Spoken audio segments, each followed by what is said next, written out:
Our students, I hope that every students are very well. At present, I discuss about difference of present indefinite and present continuous. So students, আমরা গত ক্লাসে আলোচনা করেছি present indefinite, present continuous. At present, I discuss about difference of present indefinite and present continuous. আমি এই মুহূর্তে আলোচনা করতে চাচ্ছি যে present indefinite and present continuous টেন্সের মধ্যে ডিফারেন্সটা কোথায়। আমি সেই ডিফারেন্সটাই আলোচনা করব আজকে যে ক্লাসটা। আমি নিচ্ছি শুধু স্টুডেন্টস, আমরা মূল প্রোগ্রামে যাচ্ছি। আমি এখানে বলতে চাচ্ছি যে প্রেজেন্ট ইনডিফিনিট টেন্স, এটা হচ্ছে প্রেজেন্ট ইনডিফিনিট টেন্স। বাক্যে আছে আমি ভাত খাই, তাহলে এখানে আমি ভাত খাই আমরা কিভাবে চিনবো? শুধু স্টুডেন্টস আমি ভাত খাই, এই বাক্যটা কি present indefinite, present continuous, present perfect, কোন টেন্স হবে? আমরা কিভাবে চিনবো? কি বলেছিলাম আমি গত ক্লাসে আলোচনা করেছিলাম, বাক্যের শেষে ক্রিয়াপদ থাকে আর ওই ক্রিয়াপদ দেখে আমরা চিনে নিব প্রেজেন্ট ইনডিফিনিট টেন্স নাকি প্রেজেন্ট কন্টিনিউয়াস টেন্স। আমরা বাক্যের শেষে যাই, দেখি চিনিবার উপায়টা কোথায়। এই যে এখানে আছে খাই, তাহলে এখানে কি আছে? রস্বই। এই রস্বই থাকলে কি হবে? Present indefinite tense. তাহলে হবে আই ইট রাইস, আমি ভাত খাই। আই ইট রাইস, আমি ভাত খাই। তাহলে আই সাবজেক্ট, ইট হচ্ছে V1 প্লাস অবজেক্ট, রাইস হচ্ছে রাইস অবজেক্ট। তাহলে আই ইট রাইস, আমি ভাত খাই। সো স্টুডেন্টস, এক নম্বর एग्जांपल গেল। আমরা প্রেজেন্ট কন্টিনিউয়াস টেন্সে যাব। প্রেজেন্ট টেন্সে আমরা দেখব তার লক্ষণটা কি। আমি ভাত খাইতেছি, আমি ভাত খাইতেছি। তাহলে এটা চলমান সময়, বর্তমান সময়ে চলমান কোন কাজকে আমরা বলবো কন্টিনিউয়াস টেন্স। যেমন বলা হয়েছে আমি ভাত খাইতেছি, ইতেছি, ইতেছো, ইতেছেন থাকলে প্রেজেন্ট কন্টিনিউয়াস টেন্স হবে। তাহলে প্রথম হবে subject I am eating rice, I am eating rice, আমি ভাত খাইতেছি। আই হচ্ছে সাবজেক্ট, এম হচ্ছে helping verb or auxiliary verb. আমরা এমিজারকে বলবো হেল্পিং ভার্ব অর কি helping verb or auxiliary verb. তারপর হবে মূল ভার্বের সাথে আইএনজি। ইট হচ্ছে কি বেস ফর্ম, ভার্বের বেস ফর্ম বা সিম্পল ফর্ম। আমরা এই ইটের সাথে আইএনজি যোগ করব। তারপর রাইস অবজেক্ট, তো আই এম ইটিং রাইস, আমি ভাত খাইতেছি। সো স্টুডেন্টস, আমরা প্রেজেন্ট ইনডিফিনিট টেন্সের কি एग्जांपल টানলাম, আমরা প্রেজেন্ট কন্টিনিউয়াস টেন্সের একটি एग्जांपल টানলাম। দুইটা পার্থক্য আমরা অবশ্যই বুঝতে পেরেছি। যেমন প্রথম एग्जांपलটা হচ্ছে আমি ভাত খাই, রস্বই। বাক্যের শেষে আমরা পেয়েছি রস্বই থাকলে প্রেজেন্ট ইনডিফিনিট টেন্স। আমরা চিনিবার উপায় আর গত ক্লাসে আলোচনা করেছি। অ অন্ত্যেষ্টিয় অ, অম, রস্বই, দন্তস, দন্ত ন থাকলে প্রেজেন্ট ইনডিফিনিট টেন্স হবে। প্রেজেন্ট কন্টিনিউয়াস টেন্সের চিনিবার উপায় বাক্যের শেষে ইতেছি, ইতেছো, ইতেছেন থাকলে প্রেজেন্ট কন্টিনিউয়াস টেন্স হবে। স্টুডেন্টস, আমরা এইভাবে মাথায় রেখে কাজ করব। তারপর চিনিবার উপায়, গঠন প্রণালী, চিনিবার উপায়, গঠন প্রণালী আর সংজ্ঞা, এগুলো মাথায় রেখে আমরা তখনই বুঝতে পারবো যখন সংজ্ঞা, চিনিবার উপায় এবং গঠন প্রণালী যখন মাথায় আমরা ব্রেনে যখন সেট আপ করতে পারবো, তখন আমরা সব বাক্যকে আমরা রিয়েলাইজ করতে পারবো। Otherwise not able to realise of this matter. So try to see in this blackboard. আমরা সেকেন্ড एग्जांपल টানছি যে আমরা মাকে সাহায্য করি, আমরা মাকে সাহায্য করি। ই ই করি, ই কি রস্যই, আমরা এটাতে কি পেয়েছি, রস্যই পেয়েছি, যে করি, আমি মাকে, আমরা মাকে সাহায্য করি, তাহলে তাহলে কি হবে, প্রেজেন্ট ইনডিফিনিট টেন্স।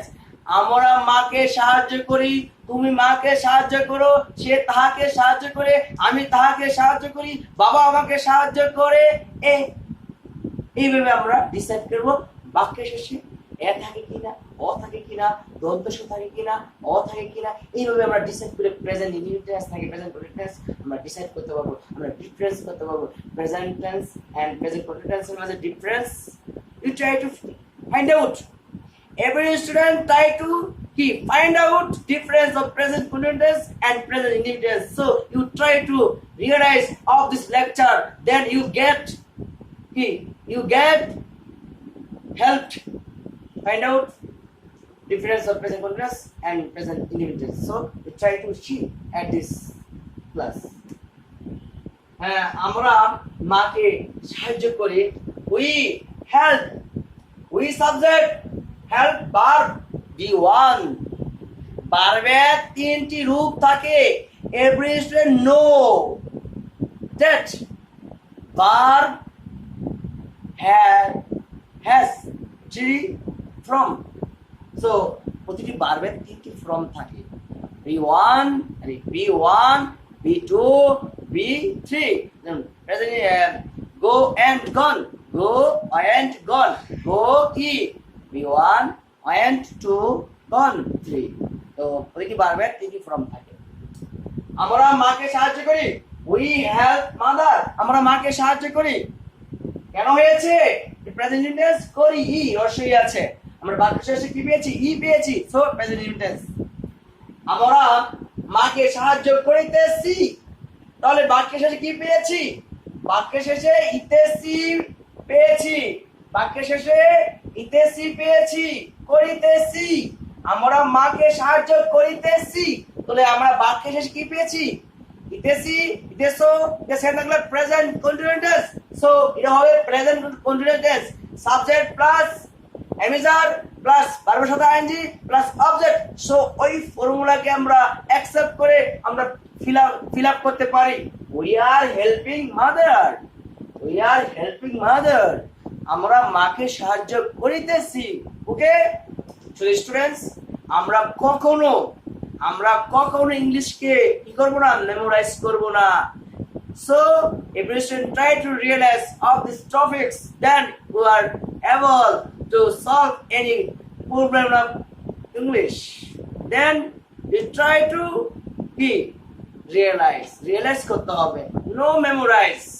So আমরা থার্ড এক্সাম্পলে যাচ্ছি, তুমি আমাদেরকে বলো, তুমি আমাদেরকে বলো, আমরা বাকি কি পেয়েছি, বলো, তুমি আমাদেরকে বলো, আমরা বাকি কি পেয়েছি, আমরা বাকি শেষে পেয়েছি, তাহলে সো আমরা এটাকে বলতে পারি প্রেজেন্ট ইনডিফিনিট টেন্স। সো আমরা এটা ফিল আপ করার জন্য চেষ্টা করি, ইউ সে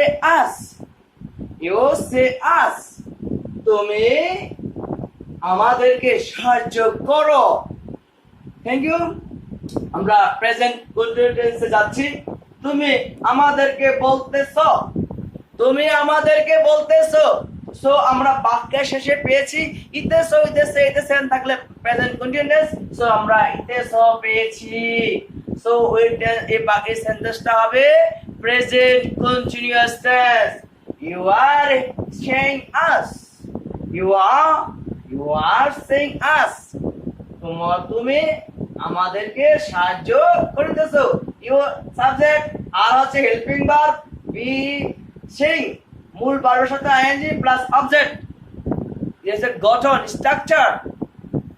আমরা প্রতি টেন্সের স্ট্রাকচারকে কি করব, মেমোরাইজ করব, গঠন প্রণালীকে মেমোরাইজ করব। আমরা ফোর্থ এক্সাম্পলে যাচ্ছি, তোমরা বাজারে যাও, তাহলে পেয়েছি, তাহলে থাকলে কি হবে, প্রেজেন্ট ইনডিফিনিট টেন্স, থাকলে হবে, যদি আমরা বাক্যের শেষে পাই তাহলে সেই সেন্টেন্সটা হবে প্রেজেন্ট ইনডিফিনিট টেন্স। তোমরা বাজারে যাও, you go to market, you go to market, you go to market. তোমরা বাজারে যাও, তাহলে উ থাকলো হবে প্রেজেন্ট ইন্ডিপেন্ডেন্ট টেন্স। আমরা ফুড প্রেজেন্ট কন্টিনিউয়াস এক্সাম্পলে যাচ্ছি। তোমরা বাজারে যাইতেছো, তোমরা বাজারে যাইতেছো, তাহলে বাকি সে কি পেয়েছি? ইতেছো, ইতেছেন, ইতেছো, ইতেছেন। হ্যাঁ, থাকলে প্রেজেন্ট কন্টিনিউয়াস টেন্স। সো আমরা এই বাক্যটা কি বলতে পারি? প্রেজেন্ট কন্টিনিউয়াস টেন্স, যে সাবজেক্ট প্লাস এমিজার প্লাস ভার্বের সাথে আইএনজি প্লাস অবজেক্ট। তো আমরা subject you, you are going to market, you are going to market, you are going to market. তো ইউ সাবজেক্ট আর হচ্ছে helping verb or auxiliary verb to go, base from, ভার্বের base ফ্রমের সাথে ING plus two. আমরা সব সময় মাথা রাখবো গো এর পর প্রিপজিশন টু হয়, গো এর পর প্রিপজিশন টু হয়। সো গো, গো এর পর টু মার্কেট। বুঝতে পারছি? আমরা তারপর একটা অপশন বলতে চাই, প্রিপজিশনের পরে ভার্ব থাকলে ভার্বের সাথে আইএনজি যোগ হয়। প্রিপজিশনের পর ভার্ব থাকলে ভার্বের সাথে আইএনজি যোগ হয় শুধু টু প্রিপজিশন বাদ দিয়ে। টু প্রিপজিশন বাদ দিয়ে আমরা সকল ভার্বের সাথে আইএনজি যোগ করিব। আমরা 5 এক্সাম্পলে যাচ্ছি। সে ভাত রান্না করে। এ, এ আমরা কি পেয়েছি? এ পেয়েছি। সে ভাত রান্না করে। এ আমরা এ পেয়েছি। সো এ থাকলে কি হবে? Present independent tense. সে ভাত রান্না করে। হি কুকস রাইস, হি কুকস রাইস। সে ভাত রান্না করে। তো হি বা শি নাম বা ইট, হি বা সে বা নাম থাকলে দেওয়া হবে third person singular number. Third present independent টেন্সের একটি নিয়ম অবশ্যই every student have to memorise of this topics. Every student has to memorize of these topics. At this moment I try to discuss about these topics, then you get benefited. He cooks rice, বলে এই কুকের সাথে এর যোগ হয়েছে কেন? আমরা জানি present independent টেন্সে সাবজেক্ট যদি থার্ড পারসন সিঙ্গুলার নাম্বার হয়, প্রেজেন্ট ইন্ডিপেন্ডেন্ট টেন্সে সাবজেক্ট যদি থার্ড পারসন সিঙ্গুলার নাম্বার হয়, তাহলে ভার্বের সাথে এস বা এস যোগ হবে। যখন ভার্বের শেষে যদি এস থাকে, উ থাকে, এস এস থাকে, এস এস থাকে, সি এস থাকে, এক্স থাকে, জেড থাকে, তাহলে ভার্বের শেষে যদি এই লেটার গুলা থাকে তাহলে আমরা এ যোগ করব অথবা এস যোগ করব। সো আমরা এই ভার্বের শেষে এস পাই নাই, উ পাই নাই, এস এস পাই নাই, সি এস পাই নাই, এক্স জেড পাই নাই। সো এই ভার্বের শেষে এস যোগ হবে। বুঝতে পারছি? যদি না বুঝো তাহলে আমাকে কমেন্টের মধ্যে বলবে। নেক্সট আরেকটি ক্লাস নিয়ে এই ক্লাসটি সলভ করার চেষ্টা করব। এটা বলছি সে ভাত রান্না করিতেছে, সে ভাত রান্না করিতেছে, এটা চলমান একটি কাজ। সো আমরা বাক্যের শেষে পেয়েছি ইতেছো, ইতেছে, ইতেছেন থাকলে প্রেজেন্ট কন্টিনিউয়াস টেন্স। আমরা সে রান্না করিতেছে, ইতেছে, তাহলে ইতেছে থাকলে present continuous tense. So subject plus am is are plus ভার্বের সাথে ING plus object plus extension. তো এখানে সাবজেক্ট হি, এর সাথে সাহায্যকারী ভার্ব হয় ইজ। তাহলে হি ইজ কুকিং। তো কুক হচ্ছে মেইন ভার্বের সাথে ING plus object. He is cooking rice. সে ভাত রান্না করতেছে, সে ভাত রান্না করিতেছে। তিনি ধৌত করে, তিনি ধৌত করে। তাহলে আমরা এই বাক্যে কি পেয়েছি? এ পেয়েছি। এই বাক্য আমরা এ পেয়েছি। তিনি ধৌত করে, হি ওয়াশেস, হি ওয়াশেস। শুধু স্টুডেন্টস, এর আগে আমি বলেছিলাম যদি প্রেজেন্ট ইন্ডিপেন্ডেন্ট টেন্সে সাবজেক্ট যদি থার্ড পারসন সিঙ্গুলার নাম্বার হয়, প্রেজেন্ট ইন্ডিপেন্ডেন্ট টেন্সে সাবজেক্ট যদি যদি থার্ড পারসন সিঙ্গুলার নাম্বার হয় তাহলে ভার্বের শেষে ইএস যোগ হবে, কি থাকলে এস যোগ হবে অথবা ইএস যোগ হবে। আমি সেটাই এখানে লিখে দেখাবো। যেমন উ থাকলে এস থাকলে এস এইচ থাকলে এস এইচ থাকলে এবং সি এইচ থাকলে এক্স থাকলে আর জেড থাকলে, এগুলো থাকলে কি যোগ হবে ইয়েস, আর না থাকলে এস। শুধু স্টুডেন্টস আমি বলতে চাই প্রেজেন্ট ইনডিফিনিট টেন্সের সাবজেক্ট যদি থার্ড পারসন সিঙ্গুলার নাম্বার হয়, যদি ভার্বের শেষে উ থাকে, এস থাকে, এস এস থাকে, এস এস থাকে, সি এস থাকে, এক্স থাকে, জেড থাকে, ইএস যোগ হবে অথবা এস যোগ হবে। সেই সুবাদে কুকসের সাথে এ যোগ হয়েছে আর এ ওয়াশের সাথে ইএস যোগ হয়েছে। কেন? বাক্যের শেষে কি আছে? এস এইচ আছে, এই যে এস এইচ, তাই এর সাথে ইএস যোগ হয়েছে। দিস জাস্ট প্রেজেন্ট ইনডিফিনিট টেন্সের একটি গঠন প্রণালী। It is structure of present indefinite tense. আমরা এটাতে যাচ্ছি। প্রেজেন্ট কন্টিনিউয়াস টেন্সের 6 এক্সাম্পল। তিনি দৌত করিতেছে, তিনি দৌত করিতেছে, ইতেছে হইতেছে থাকলে প্রেজেন্ট কন্টিনিউয়াস টেন্স। শুধু স্টুডেন্টস আমি বলতে চাই যদি বাক্যের শেষে আমরা পাই ইতেছো ইতেছো ইতেছে ইতেছেন থাকলে প্রেজেন্ট কন্টিনিউয়াস টেন্স, সো ওটাকে আমরা অ্যাকসেপ্ট করতে পারি প্রেজেন্ট কন্টিনিউয়াস টেন্স হিসাবে। সো তিনি দৌত করিতেছে, তিনি মানে সে বা হি, হ্যাঁ, তাহলে হি ইজ কুকিং রাইস, তিনি ভাত রান্না করিতেছে। হি সাবজেক্ট, ইজ হচ্ছে হেল্পিং ভার্ব অথবা অক্সিলারি ভার্ব, কুক সাথে আইএনজি মানে বেস ভার্বের সাথে আইএনজি প্লাস অবজেক্ট। শুধু স্টুডেন্টস আমি এখন আলোচনা করেছি প্রেজেন্ট ইনডিফিনিট টেন্স এবং প্রেজেন্ট কন্টিনিউয়াস টেন্সের মধ্যে পার্থক্য। আমরা কিভাবে প্রেজেন্ট ইনডিফিনিট টেন্স চিনব, কিভাবে প্রেজেন্ট কন্টিনিউয়াস টেন্স চিনব সেটাই আলোচনা করেছি। শুধু স্টুডেন্ট আমি আলোচনা করতেই পারবো, কিন্তু আপনাদেরকে কি করতে হবে, এটাকে রিয়েলাইজ করতে হবে। No, otherwise you not able. So if you student try to memorize of these topics, then you get benefited in future time in exam. So we try to memorize of these topics and Shanga Chinurupay Gordon Project set up in this brain. Otherwise you not able to success. So thank you. You try to subscribe my YouTube channel, then you get benefit of these topics.